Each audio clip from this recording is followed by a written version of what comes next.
Et avec Guillaume Tabar pour l'éditorial avec le Figaro. Bonjour Guillaume. Bonjour David.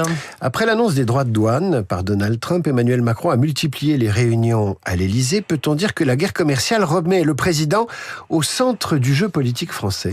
Totalement, hein. Oui, hier, donc, le chef de l'État a organisé à l'Élysée une réunion avec les acteurs des filières impactées par le relèvement des droits de douane américains. Aujourd'hui, nouvelle réunion sur l'aide au développement pour réagir aux coupes décidées par le même Trump.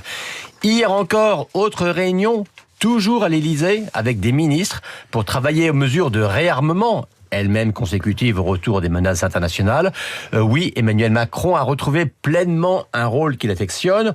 Alors celui d'un chef de guerre, dit-on souvent dans les périodes de crise, mais plus globalement, on sent qu'il veut et qu'il aime reprendre les choses en main. Mais ça c'est sûr. Est-ce suffisant pour dire que le président a digéré l'humiliation de la dissolution de juin dernier ? Alors certes, pour l'instant, on est dans le fameux domaine réservé, qui d'ailleurs n'est pas un cadre constitutionnel, mais un usage constant sous la Ve République. Mais ce qui est intéressant dans le cas présent, c'est la manière avec laquelle Emmanuel Macron se saisit de cette situation pour sortir de l'ornière dans laquelle, il faut bien le dire, il s'était placé lui-même avec sa dissolution manquée. Le chef de l'État était devenu un spectateur à la fois inquiet et passif d'une action qui lui échappait. Eh bien, le retour de Trump et son deal avec Poutine sur l'Ukraine l'a relancé comme chef des armées, mais aussi comme leader de fait d'une Europe ayant besoin de construire sa défense, et maintenant en organisateur d'une riposte à la fois nationale et européenne à la guerre commerciale, sans parler bien sûr de son implication personnelle sur le dossier algérien.